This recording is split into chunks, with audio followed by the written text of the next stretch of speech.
PM ख़बर नाज़रीन नवां खे ठटो मारींदासीं जिते साम्हूं जी बेटनि ते वफ़ाक़ी वालार ख़िलाफ़ सुजान धुरियूं रस्तनि ते निकिरी आयूं आहिनि।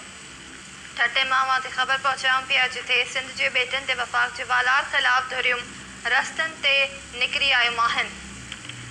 साम्हूं जी बेटनि ते वालार ख़िलाफ़ सदारती ऑर्डिनेंस ख़िलाफ़ सुजान धुरियूं रस्तनि ते निकिरी आयूं आहिनि। सुजान धुरियुनि पारां ठटे में एहतजाजी रैली कढी वई आहे। इन हवाले से तफ़सील मालूम कंदासीं। असां सां टेलीफोन लाइन ते मौजूद आहे ठटे मां KTN न्यूज़ रिपोर्टर महबूब रोहित जी। महबूब, तफ़सील ॿुधाइजो।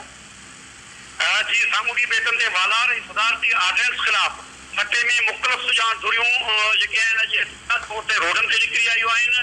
बेट बचायो तहरीक जे सॾ ते मर्कज़ी अॻवान मोहम्मद अली शाह, ख़ुदादिनो शाह, गुलहसन कलमती, यासमीन शाह, कोमपर अॻवान नवाब खान ज़ोर, हमज़ो खान पंवर, गंवर खान ज़ोर, नासो ॿियनि जी अॻवानी में हिकु वॾी रैली जेका ED सेंटर खां कढी वई। ED सेंटर खां निकितल रैली में औरतूं बि शामिल हुयूं ऐं उन्हनि जे हथनि में प्ले कार्ड, बैनर ऐं झंडो हुआ जिन ते पेट बचायो, सिंध बचायो ऐं सदारती ऑर्डिनेंस रद्द करियो जा ज़ोरदार नारा हणी रहिया हुआ। उन मौक़े ते एहतिजाजी जेका रैली आहे उहा जीअं ई रक्षा स्टाफ ते पहुची त धरणे में तब्दील थी वई, जंहिंमें मुख़्तलिफ़ कोपर समाजी सियासी तंज़ीम जा अॻवान अज़ीज़ सरमान, नातो गिरोही, लुत्फ़ आलो, बाबू कुश, सरवर पली जो, हबीब पली जो ऐं ॿियनि जी अॻवानी में कोपर सियासी समाजी तंज़ीम जा कारकुन बि शामिल थी विया। उन मौक़े ते ख़िताब कंदे पेट बचायो तहरीक जे अॻवाननि चयो त सामूंडी बेट जेके आहिनि सूबाई हुकूमतनि जी मिल्कियत आहिनि ऐं रामसर कन्वेंशन तहत उते अदावत करणु तोड़े उन्हनि खे वालार गैर क़ानूनी आहे।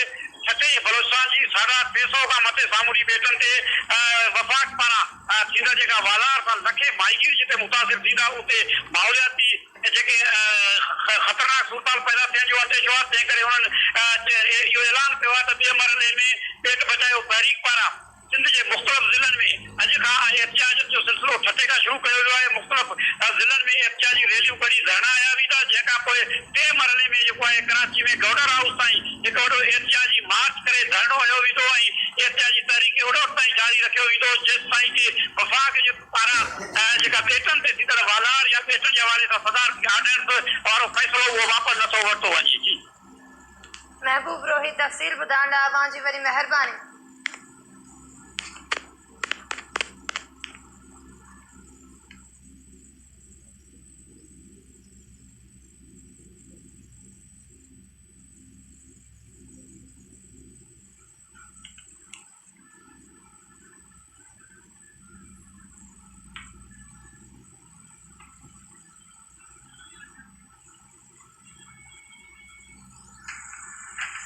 ॿी ख़बर शामिल कंदासीं। अव्हां खे ॿुधाईंदासीं लाड़कानी जी अदालत